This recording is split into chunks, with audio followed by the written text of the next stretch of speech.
With this video, I'm going to demonstrate how to fill out the training worksheet and the job experience worksheet, placing the data of those worksheets on the specialization credit request form. Let's get started. We'll scroll down to the lesson preparations for PLA. So the first one we will look at is the occupational training method. So now we will navigate to the assignment templates. The first one will be the training worksheet. So let's look at the downloaded version. So you want to read the instructions. The very first and most important thing is you have to prove that it counts. In other words, you have to document the number of hours that you are requesting. So you're going to use this worksheet to document your request for occupational training college credit. So let's look at the fields that you need to be able to complete. Contact information, student, those types of things are up here. And then in this column you will list the actual training course title and its sponsor, the dates and hours of the training, and then the supporting documentation. And then the number of credit and level of the hours requested. So let's take a look at a sample that is already completed. So in this case, a training course entitled and sponsor was from the Lexicon Fair Housing Council Training, National Fair Housing Training Academy. The dates of the hours go here.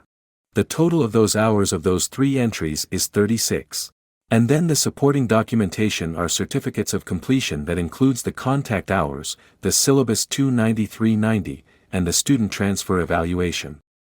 Those are the only three documents that you need to support the credit request. Because if you look at those syllabus 29390, you will find that for each 15 contact hours you could receive 1 credit hour. So in this case, 30 is, 15 times 2 would be 30, so that would equate to 2 lower level hours.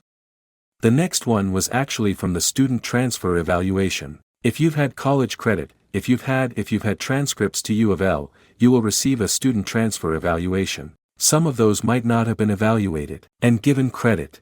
In that case, they will be on your student transfer evaluation listed as no rule. You can list that title, list that college credit course, the dates that you took it. Only supporting documentation you will need is the STE, because U of L has already deemed it that they wouldn't accept it for credit. It was a 3-hour course, so it equates directly to 3 lower level hour first, and the rest of these follow the same pattern. The only one different is actually this person received the application, Society of Human Resource Management Certified Professional. That is already documented as a low as upper level. The 42 hours of training in increments of 15 will allow this person to receive 2 upper level hours. If you add all of these hours up, it equates to 14 credit hours in occupational training that you can receive through the PLA method. So let's remember those, and let's take a look at how that course corresponds to the specialization credit request. When we're looking at the initial evaluation credit, this person requested 12 lower level hours in occupational training. And that is in the lead 290 row. This per person requested to upper level, and that was in the lead 390 training upper level row. So that's complete so far. So later on we're going to take a look at the occupational experience method, and those will flow into these 2 rows. One thing about this form, you will notice there is no place that you sign it, there's a place for the instructor to sign it. So I will be reviewing this with you in a one-on-one consultation to make sure all the math is correct. And all of the documentation is correct, and that'll be the latter part of the semester. So that explains how to document your training credit and how it relates to the specialization credit request.